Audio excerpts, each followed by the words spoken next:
Howdy folks, it's me, Manic Mark, coming to you from the bunker system, located underneath the art villa found somewhere in the jungles of the Midwest, and I'm coming to you today. It's been a work day, and they gave us the day off tomorrow, and what I did was I came home, and I usually go to bed, like in an hour, I gotta go to bed. Some people, you know, they sleep for 5 hours or 4, and they get up and they go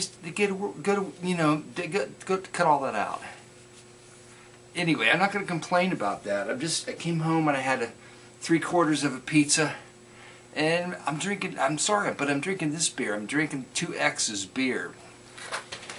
2X's beer. Dos Equus. 2X's beer. And it was on sale at Sam's because it's Christmas beer. It had that red Christmas flower on it, not this one. There are 3 different flavors of beer. Anyway, I had 3 2X's beer and 3/4 pizza, and then I fell asleep next to the fireplace with the mini pin and his new plushie toy. The mini pin, Mr. Burns, has a new plushie toy, and he is so territorial about that toy. It's just almost scary. Anyway, before I go to work in the morning, I work on Sketchbooks. I just wanted to let you know what you could expect in upcoming videos once I'm done with my job. First of all, I've got one sketchbook here that's completely done. It's completely done, full of sketches, and many of them are on my website. However, not all of them. Well, actually, I think maybe all the sketches, but I have it like featured. I have to do a video about it, but I've got sketches in here about this new movie idea I have, which is zombies that eat human genitals, and I got to go into that at a later date. So that's there's some of that on the website, but there's no real in-depth explanation. I need to go into depth. I need to explain that more fully, and there's drawings about America in there, America on fire. This and there, America burns, and but really the whole idea now is that, you know, because I do some cartooning. It seems like I do cartooning because I write on everything, but I don't want it to be cartooning, okay? I'm not interested in telling a story that way, so it's like the essence of the story with words, okay? And then you get into this new sketchbook, which, as you can see, the part that I worked on and the part that I haven't right there, okay? And some of these sketches are online too, and some of them aren't. And some of them have been reworked. Like the sketches about when I die and everything, my death. Where are those? About stuff that happens when I die, and that's kind of old stuff. I just colorized it, and then I got the drawings of this idea I had about creatures in a movie about aliens, and they come to Earth looking for baked bean factories because they power their spacesuits on methane.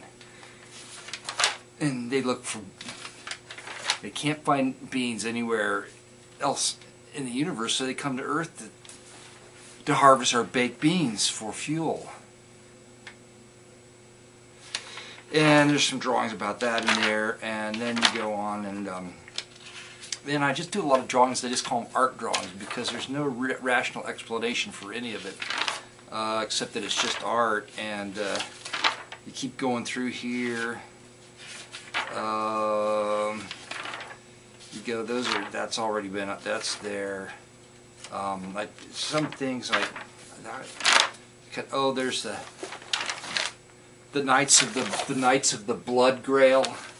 That's just a movie about the Knights Templars coming over to the Americas, finding ancient technology that they use to ravage. They crusade across the face of the earth with their ancient technology, the Holy Grail and the flaming sword of Jesus. And they have to kill. They have to get more and more blood. They're compelled to get blood for the Grail to power the ancient technology. Okay, That's in there. There's a drawing of the Pope. And then there was one other thing, drawing. I'm making drawings, some drawings. I was going to make a drawing every day about something that happened at work, but I just do a certain amount of drawings and I just get tired and I don't do any more. Like I don't that, like there's flaming turds. Flaming turds, did I ever describe that? Like when you're driving in the snow and these people that should have no, they're in SUVs, which is the modern way of saying a vehicle with four-wheel drive. I hate SUV. It's just a vehicle with four-wheel drive, okay? Don't use the acronym. It's just, you know, never mind. Cut all that out. Soccer moms, tune out right now. But and they're in their SUV, and it's snowing, and in the fast lane. Why? I don't know. Why are they not with their four-wheel drive? No. What does it say? I have four-wheel drive. I have to be mandated by law to be in the fast lane. No, and you can get, if you can get around them in the slow lane and pass them. They're in their vehicles like this. And they're looking out their windows at the snow like it's flaming turds hitting their windows. They can't believe it. Nobody expects flaming turds to hit their windows. And that's the look on their face. Oh, Jesus. Anyway, I got that. Go on. And I've got a section of the book now called Things That Are Stupid. Things That Are Stupid. I got that in there. They're in no particular order. Because things that are stupid just happen out of order. If they were in order, it would be more like a logical thing in life, and it couldn't possibly be stupid. So I got a bunch of stuff in here that's sort of stupid, and I don't, you know, the shake weight. I tried. There's a drawing in here about the shake weight. Do you all know what the shake weight is? The shake weight is this thing that it's like. They show people, it's like you're practicing for some sexual, to develop the muscles you need, like apparently it looks like as a man, so that you can have sex with yourself better. You've seen the commercials, right? Well, somebody I know, as a joke, because I don't want to say that if they bought this thing for themselves, because it would be embarrassing. For them for me to say, if you're reading my Mind with Mind Powers to get the name, that's fine, but I'm not going to say it. They bought one of these things for the office, okay? And when by the time I got there, it's still in the box, but it's sticky. People have been playing with it. They got something on their hands, and anyway, I took the risk. I picked it up, and it's like the woman's version, okay? It's 5 pounds. The man's version's 10 pounds. I don't care if the man's version is heavier. It's literally, you know, I'm sitting here being silly, and whatever I say, you just think I'm being, look, I'm just making, and I'm not telling you the truth, but I am. It's a horribly stupid device that does nothing. What? It's got some kind of a, like, scientific inertia, something. Why? I can't remember, but it's stupid. It's just, and I thought it would. I can understand. Like, I didn't even want to try to explain what I thought. It seemed like it. There may be something. There's nothing to it. Save your money. It's the old golden rule: never buy anything off a TV commercial. And oh, this. Here's the drawing about this is stupid. Apparently, some surfer chick got her arm eaten off by a shark. Okay. And you probably saw the story on Entertainment Tonight. One of those news magazine, cut all that out. One of those news magazine shows that's on at what, 7:30 at night. Okay, it's perfect. It's a perfect thing for that stupid show. That's stupid, but it's not in here anyway. So it's like, that's horrible. You know, anybody that gets their arm eaten off by a shark is horrible. But then they made a movie about this kid, and the movie, not what happened to the kid, that's not stupid, but the movie's stupid. The movie's stupid because it makes this kid, and maybe she's like that. Some of the lines in it is just horrible. They've got the counselor, somebody playing the counselor to this girl, and the counselor, and they're both blonde, and even without an arm, this girl's very attractive, especially in the movie. In real life, she's attractive. In the movie, the person that plays her is attractive. I think it's not her playing herself. I don't know. But anyway, and the counselor's attractive, and they're like, oh, bad things happen to really good people, and I don't know why. It's just stupid. I don't like it. And then we go to this new comic book called Captain Kony, and there very well may be a Captain Kony. I didn't research it. I just did it. I just did it because I don't pay attention to anything. And it's about a guy named Captain Kony. And I haven't quite figured it out yet, but he wants everybody to be safe and equal. That's his power is the power to legislate laws and regulations into effect, so that everyone is safe and equal and has no money, because they all have to give it to Captain Kony and Captain Kony's ruling class elite. Okay, and if you don't want to have anything to do with it, you end up in a concentration camp where everyone is exactly equal. And not very safe, but equal, okay? And Captain Kony, of course, he puts people to work making bread for the ruling class, and they die of starvation, even though the capos that Captain Kony employs to run the bread factories beat the bread makers to death, basically, with their truncheons, their billy clubs. And then Captain Kony, I haven't colorized that yet. And then there's, for some reason, the Captain Kony comics section of this book, I've done a portrait of Jimmy Carter. And there'll be others to come. Okay, I'm sorry. Anybody out there that likes Jimmy Carter? Did I say anything? No, I just said he would happen to be in the section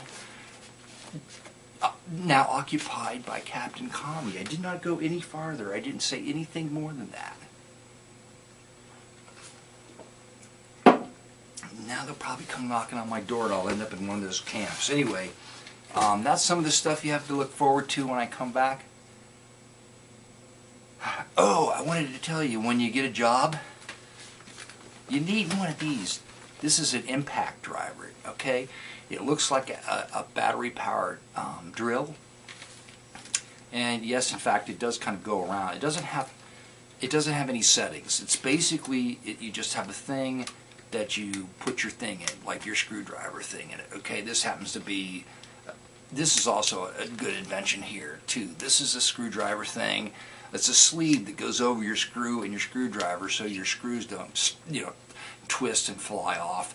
It helps you with that. So basically, there's no settings on this. It's just straight. You just you put your thing in, you pull the trigger, and it's not like a screwdriver. And some of you folks are sitting out there and you have a battery-powered screwdriver and you're saying, I don't need this. But you do, because basically what your screwdriver is good for is just drilling with a drill bit, not screwing anymore. You need the impact driver. It's a ratcheting impact driver, and you could hold this way up over your head and put screws into treated lumber. And I'm telling you, it works great. And if you don't have one, you need one. There you go.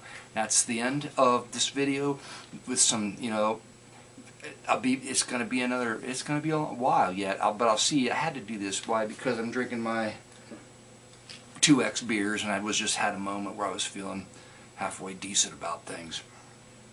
And it had a bit of energy. Because I don't have to get up tomorrow. That's the other thing. I don't have to get up. That's a good thing. And I miss everybody. I have to say I miss everybody because I do, and I want to get caught up. I want to get caught up, and there's some things happen. I got some ideas, and there's going to be some people, and at least one person. I asked somebody else, and they went, I don't think I'm ready for Manic Mark's talk show. And I was just stunned. I was stunned how anybody could fear the Manic Mark talk show. So I'm asking myself the paranoid question, is it Manic Mark that they fear? Or is it YouTube, being exposed on YouTube, that they fear? Or is it a combination of Manic Mark and being exposed on YouTube? Or how Manic Mark will expose them on YouTube? Maybe it doesn't have anything to do with me, because I'm probably feeling way too self-important about myself when I'm being paranoid about the reasons why they will not appear on the Manic Mark talk show. But it could. It's just it's the old guy creepiness is just, it doesn't get any better as you get older. You know, you can't do this. You ever notice how jeans with tears in them look good on young people, but when you see it on an old person, you just want to give money because you think they're homeless. But no, they may just think you want to be cool like when they were young, so they're wearing jeans with holes in it. Why is it that old people always have to be creepy? No matter what they do, they're creepy. You sit there and they chew 3 bites of food with their mouth open, and the young person goes, oh Jesus, that's just horrible. But the young person will sit on the couch on a piece of pizza with a cheese puff in their nose, and it's funny. You know what I'm saying? Everybody thinks it's funny. It's not funny. An old person would do that, and you'd be calling the Senior Citizen Center, the Straitjacket, 911, or 1-800 turn in your neighbor. Of course, they're looking for stuff like people making atomic weapons in their basement, but you're like, take the old person with the cheese ball in their nose away. Do something with them. Lock them up. And I thank everyone out there. Miss you all. I hope you're no more afraid than when you click the clicky thing, and I'll be back soon, folks.